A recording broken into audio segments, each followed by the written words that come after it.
E está começando mais uma edição do TV Cidade, da nossa revista eletrônica, com informações, notícias, análise dos fatos e prestação de serviços. Pois é, hoje eu tenho a grata satisfação de receber aqui em nossos estúdios o professor Ari Badini Tavares. O professor Ari Badini Tavares, ele que é economista, administrador de empresas, professor universitário, hoje pró-reitor da FIG Unimesp, e também dirigiu inúmeras empresas privadas e públicas, além de brilhante jornalista. Ari, uma grande satisfação recebê-lo aqui.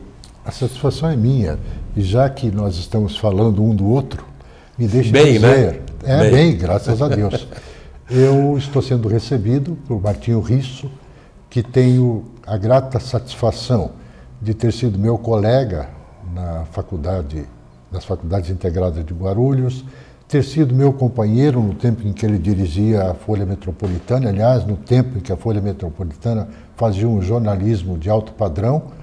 É sociólogo, é advogado, mistura tudo um pouco quando faz o seu noticiário. Essa cultura fundamental dele permite analisar as coisas com muito mais frieza e com muito mais competência. Aliás, o jornalismo hoje, Ari, a propósito disso, nós digamos que somos já praticamente a velha guarda do jornalismo, mas nós vemos jovens saindo das faculdades, em qualquer atividade, mas especialmente nas faculdades de comunicação, com falta de cultura geral, às vezes com dificuldades até de redação. Por falar nisso, o jornal O Globo praticamente denunciou aí o Enem, provas do Enem que foram tidas, avaliadas como de altíssimo nível, né, com erros crassos de ortografia, de concordância.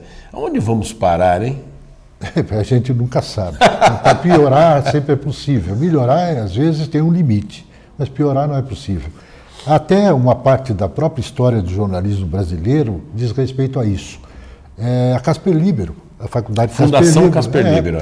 Quando o Casper Libero era diretor da Gazeta, então um jornal de alto prestígio, ele tinha uma queixa quanto à sua equipe. Ele tinha jornalistas que escreviam direitinho, mas quando chegava no conhecimento de geografia, de história, de sociologia, de economia, eles se perdiam completamente. E o Casper criou uma fundação e uma escola de jornalismo, não chamava faculdade, era escola de jornalismo. E essa escola de jornalismo visava exatamente isso e deu origem a todos esses cursos de comunicação que nós temos no Brasil. Agora, aonde vai parar o jornalismo? Em primeiro lugar, há uma série de vícios do jornalista moderno que não se justificam. Por exemplo, as estatísticas. Quando ele vai falar em estatística, você pega o locutor, ele diz, mudou de 63,48% para 63,47%, o que significou uma redução considerável e coisas que o valha. Ninguém vai prestar atenção nesses números. Esses números podem ser até para ser lidos, mas não para serem ouvidos. E, no entretanto, você nota em alguns jornais que a locutora ou o locutor fica 5 minutos falando de estatísticas mínimas, e chamando atenção para coisas que a estatística não tem. Até porque eu costumo dizer uma coisa sobre estatística extremamente séria. A estatística é covarde. Se você aperta, ela confessa. E não há uma estatística tão perfeita. Agora, nesse momento, fizeram a Confederação Nacional da Indústria... É a confederação, né? A Confederação da CNI fez uma estatística interessante sobre o Brasil, mostrando a opinião dos brasileiros sobre o governo federal, sobre a presidente Dilma, comparando com o governo Lula.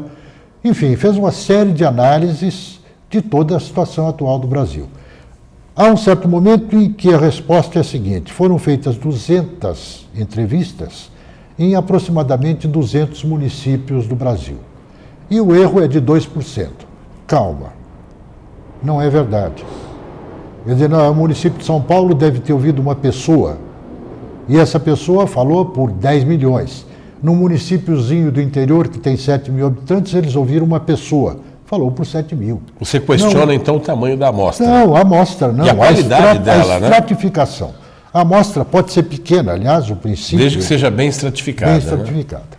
Na verdade, a amostra, ela tem até uma história interessante. Você diz, você quer saber se a sopa tem sal? Você não precisa tomar a sopa, basta uma colher. desde que você reconheça que há homogeneidade naquela massa.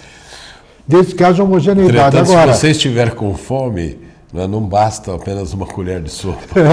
E quando de vez em quando você encontra a mesa, tem um bife, tem a salada, tem o macarrão, tem o feijão, tem o arroz, tem seja lá o que for, você não pode experimentar o feijão e dizer está faltando sal na comida. Então é preciso tomar muito cuidado com o que se chama estratificação de amostra, ou seja, você fazer a proporcionalidade dos componentes da amostra, aí você chega a um resultado positivo. Então, aliás, aqui cabe mais uma crítica. A Confederação Nacional de Indústria, a CNI, devia se cuidar um pouco mais de medir o empresariado. Eles estão fazendo, na verdade, uma pesquisa política, aliás, como fazem há muito tempo. E já estava chegado o momento do empresário tomar cuidado de não se envolver demasiadamente com o governo federal. Ele precisa ter do governo federal apoio, mas não participação. Até porque o empresário brasileiro sempre usou a seguinte expressão: apesar do governo, a economia está crescendo. Por que agora, ao invés de falar isso, diz por causa do governo, a economia não está crescendo? Então essa relação realmente entre o segmento privado, entre o mundo privado e o mundo público, o universo público, não é uma relação muito saudável, ou pelo menos não tem sido. Ela pode ser saudável desde que cada um fique no seu lugar. É um diálogo, eu estou tendo um diálogo com você, fique aí, eu fico aqui. No momento em que eu começar a sentar na sua cadeira... Ambos se respeitando. Nos respeitando. Então, o que o empresariado tem que esperar do governo é políticas públicas a seu favor, porque sendo a seu favor, é a favor da nação. Até porque, caso contrário, o empresariado perde completamente o controle. Ele está habituado a cuidar da sua empresa, por que não cuidar da nação como um todo? Eu vou até... Nós estamos aqui com um exemplar aqui do Giro Notícias do CIESP, isso aqui ainda é do ano passado, e essa aqui é uma manchete energia a preço justo, que sabidamente, o Ari, nós vamos tratar desse assunto no próximo bloco, mas eu já quero levantar essa questão agora. O Brasil tem uma matriz energética da maior riqueza, porque temos as maiores bacias hidrográficas do planeta, então os recursos hidroelétricos são imensos. No entanto, nós temos um custo de energia um dos mais altos do mundo, se é que não é o mais alto do mundo, né? Houve vários erros na questão tanto da geração, na questão da distribuição, né? Então, o consumidor, o brasileiro, na sua residência ou na sua empresa, paga ou pagava ou ainda paga um altíssimo custo de energia. O presidente da Fiesp, Federação das Indústrias de São Paulo, Paulo Scaff, deflagrou uma campanha Energia a Preço Justo, que é essa que está aqui. A presidente Dilma Rousseff, no final do ano passado, até surpreendeu anunciando para este ano de 2013 uma redução no custo da energia para os brasileiros em geral, que na média, supostamente, sairá de cerca de 26%. Nós vamos ver se isso é real ou não daqui a pouquinho, ok? A gente volta já já.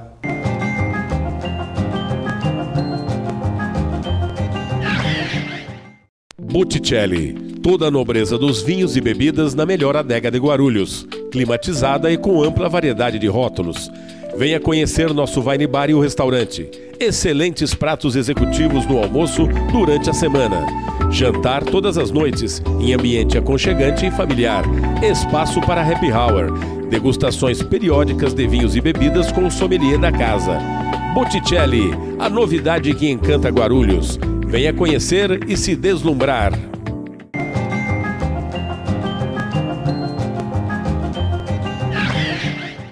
Nós estamos aqui batendo um papo aqui com o professor Ari Badini Tavares, que é economista, aliás, professor de economia política, foi meu professor de economia política, inclusive tenho um orgulho muito grande.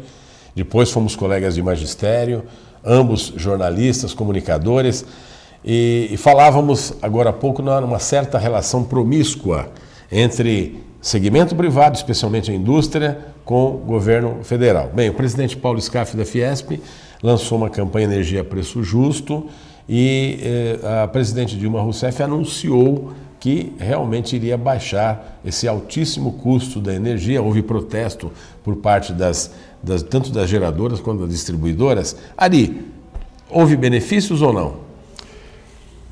Olha, varia, isso varia. Porque o benefício também é muito relativo. Teria havido benefício se o governo tivesse tirado esses 16% até 26% do custo da energia dos impostos que ele cobra. Porque a energia que você recebe na sua casa tem 110 volts e mais 110 volts de imposto. Portanto, seria muito mais fácil ter abaixado. E é exatamente uma reivindicação válida para o empresariado. Aí bem se coloca o empresário e o governo. O empresário tem que chegar para o governo, pressioná-lo para reduzir os impostos. Pressioná-lo para que os seus gastos sejam muito mais em investimentos e deem retorno do que propriamente em grandes programas de admitir funcionários públicos da burocracia. Enfim, o empresário tem uma posição. Ter obtido 16% ou 26% de abatimento, sendo sustentado pelo Tesouro Nacional... Quem é que mantém o Tesouro, afinal de contas? O Tesouro somos nós contribuintes, até porque tem um velho princípio econômico... Então você está oferecendo com uma mão e retirando com a outra, é isso? Tem um velho princípio de finanças públicas que diz assim, o governo não tem nada para oferecer que não tenha tirado de alguém. É exatamente o que está acontecendo agora. Eles estão fazendo bonito com o preço. Agora, eu queria fazer um comentário sobre matriz energética com você. Está atrasada a matriz energética nossa de energia hidráulica. E nós estamos apanhando por falta de força, por falta de fé, até por questões políticas.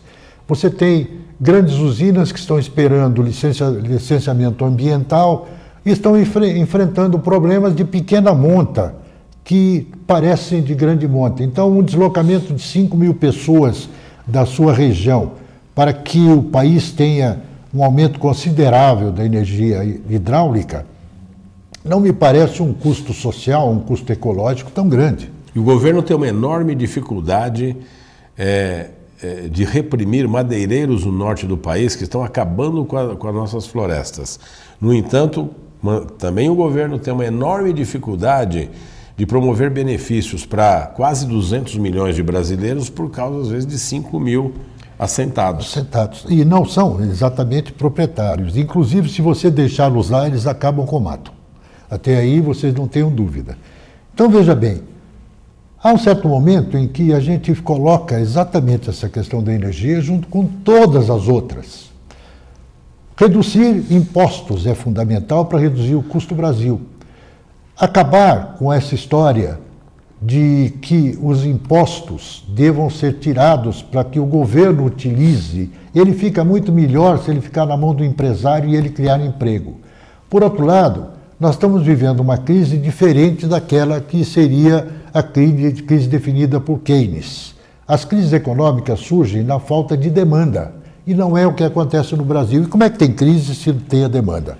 Porque essa demanda é mantida artificialmente. O produto que se consome no Brasil não é necessariamente produto que gere emprego no Brasil. Não é um produto que é feito pelo empresário brasileiro. Ele, em boa parte, é um produto importado. Que é a grande crise da indústria de transformação aqui no Brasil. Nós mandamos aço, nós mandamos minério de ferro e importamos aço. Essa já é uma outra crise, a crise da indústria de base, né? Porque o Brasil... nós tivemos um PIB reduzidíssimo em 2012, de apenas 0,9%, menos de 1%, mas isso ainda graças à venda de commodities. O Brasil é um campeão na produção de grãos e também é um grande produtor de minério. Digamos, o Brasil produz minério de ferro, minério de manganês, exporta isso para depois comprar o aço acabado, da China mesmo. Isso é um verdadeiro absurdo e pagando um preço exorbitante. Então, alguma coisa está errada. A nossa indústria de base está arruinada e a nossa indústria de transformação, que é aquela capaz de satisfazer a demanda para evitar a crise, exato, né? Ela realmente ela não dá conta. Por quê? Porque não consegue ser competitiva com a indústria estrangeira. Sai muito mais barato comprar o artigo importado do que o artigo fabricado no Brasil. Só que ao se importar produtos semi-acabados ou acabados ou manufaturados, o que acontece? Nós acabamos também com o emprego, nós abatemos o emprego, acabamos com o emprego do trabalhador brasileiro. Você tem casos interessantíssimos quando você começa até a fazer comparações internacionais. A crise dos Estados Unidos, essa que acabou virando uma crise mundial, ela foi provocada pelo boom imobiliário. Agora tem alguma coisa embaixo disso. O grande empresário americano usou mão de obra chinesa em grande quantidade e mão de obra japonesa e foi produzir na Coreia. Levou as suas marcas para fora, deu emprego lá fora porque o empregado americano era muito caro. Bom, isso resulta no quê? Um tiro no pé. Um tiro no pé. Desempregaram os americanos. Tá bom, fizeram um grande negócio muito provisório. A mesma coisa nós estamos sentindo quando nós olhamos a questão nacional. Veja só, quantos custos perdidos por falta de valor agregado nacional. E quanto se engana dizendo simplesmente que o consumo continua alto e que por isso vai tudo bem. Quanto mais próximo ao consumo, mais o empresário tem a garantia de vendas. Então, se você fabrica um produto que vai direto para o supermercado, a crise pega você menor. E quanto mais longe disso, se você pegar a indústria metalmecânica, ela tem uma crise muito maior, hipertrofiada. Porque ela repercute no conjunto da economia. Existe aqui uma comparação que a gente usa pedagogicamente, o efeito chicote. Se aqui o movimento é esse, na ponta do chicote lá, bate no chão e bate no teto. Assim é o desenvolver da crise através do sistema empresarial, do sistema produtivo. Ela começa relativamente pequeno nos produtores da linha final e fica enorme nos produtores da linha inicial. É preciso o Brasil cuidar disso e o empresariado tem que cobrar ao governo ações positivas sobre isso. Perfeito. Mais um intervalinho do tamanho do PIB do Brasil, a gente volta já já.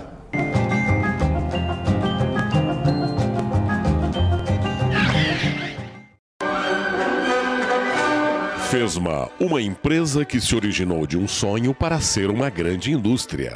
Fesma é sinônimo de alta tecnologia em polímeros e na produção de esteiras porta-cabos.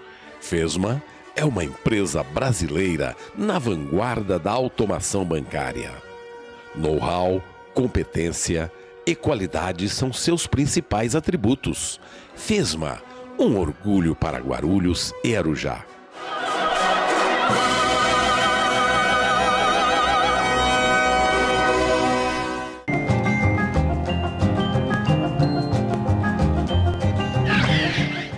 Bem, estamos de volta aqui nesse bate-papo gostoso com o professor Ari Badini Tavares, que é economista, administrador de empresas, professor de economia política, um grande expert na área, pró-reitor da FIG-Unimesp. Ari, essa questão da promiscuidade de empresários com a classe política, né, é um movimento, sabe, é uma imbricação esquisita. Você falava da pesquisa da Confederação Nacional da Indústria. O ex-senador Albano Franco, durante tantas décadas, né, presidindo aí a CNI, né, estava sempre muito claro, fosse qual fosse o presidente de plantão ou o partido de plantão no governo federal, lá estava o Albano Franco.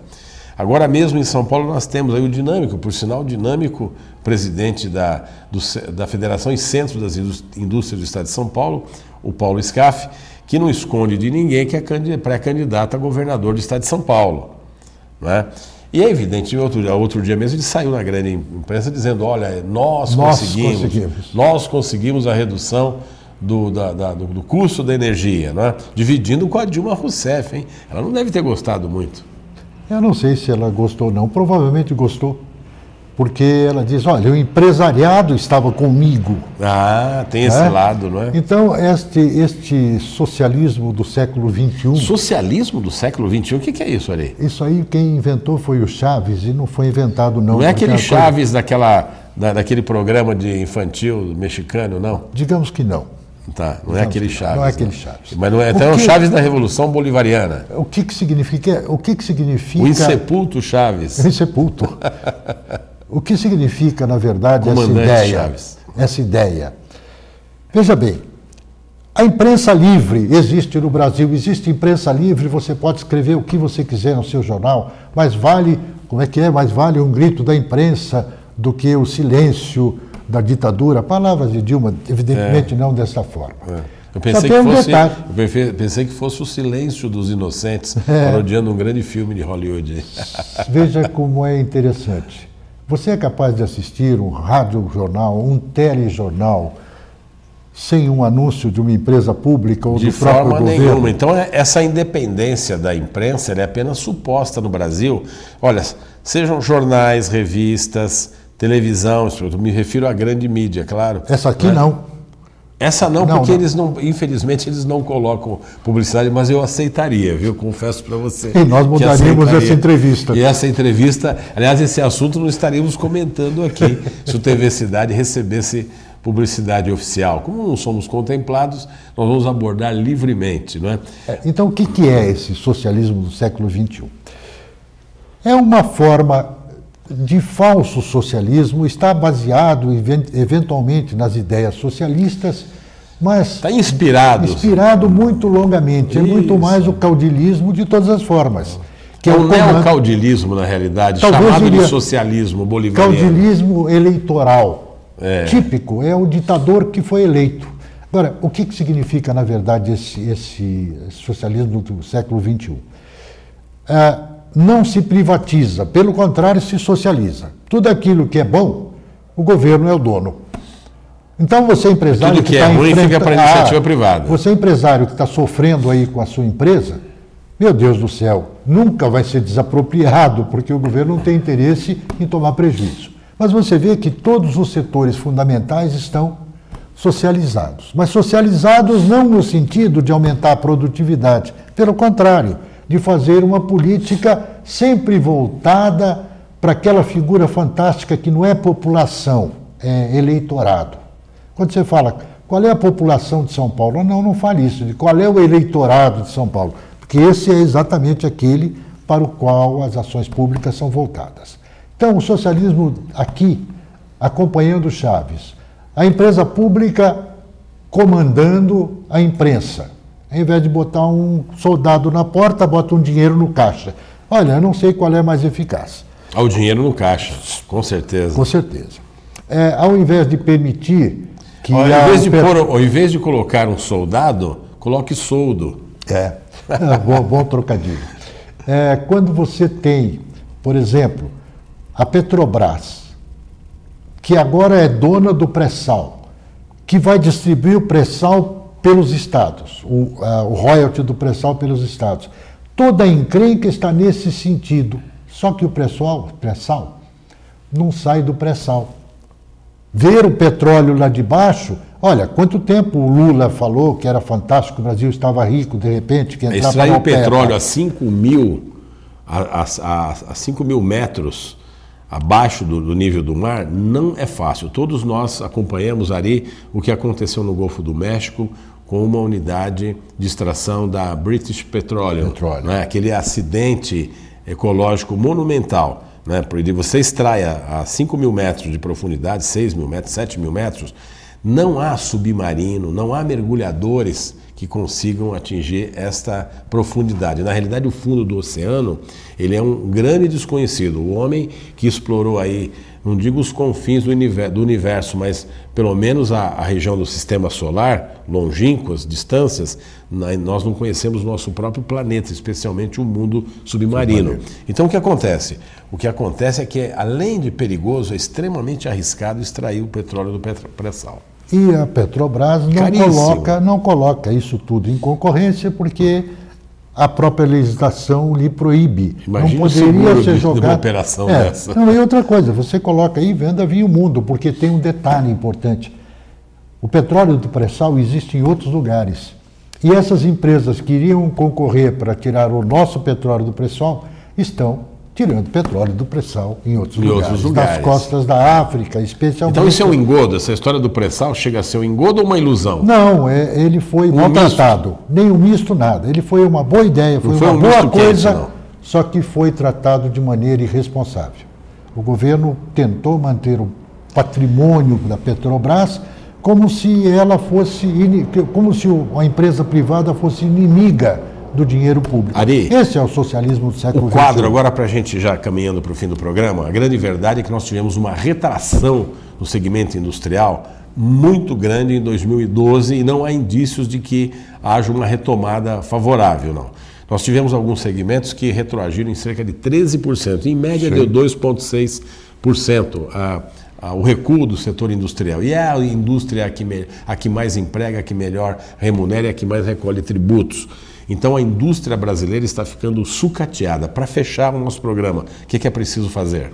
Além de, por exemplo, terminar com essa promiscuidade, né? De industriais com os setores governamentais. Isso é fundamental, mas o empresário tem que ter arrojo, que é a característica. Ele se chama o empresariado de iniciativa privada. E essa palavra iniciativa tem o significado de iniciativa. É preciso o empresário, por mais difícil que esteja sendo a sua situação atual, olhar para frente com otimismo e mandar todas as possibilidades para o sucesso. Não ficar retido simplesmente esperando que uma lei federal lhe diga: olha, você deixou de ser pobre e vai ser rico, você não vai falir, você vai ter sucesso. Isso é que é importante. O empresário tem que ter coragem. E mais, coletiva ou individualmente. Se você tem uma empresa, faça dela um novo modelo.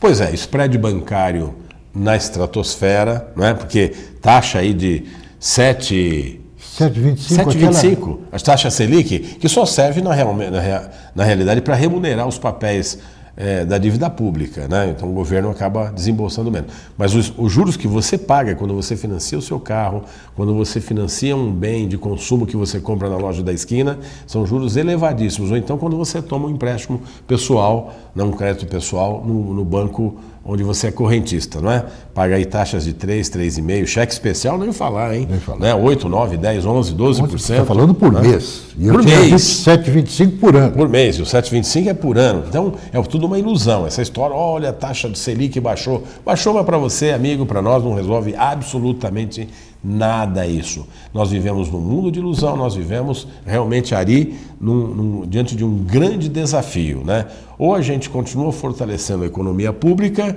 ou a gente então passa a ter atenção com a privada, ou seja, a economia da privada, ok? Finalizando. Os trocadilhos.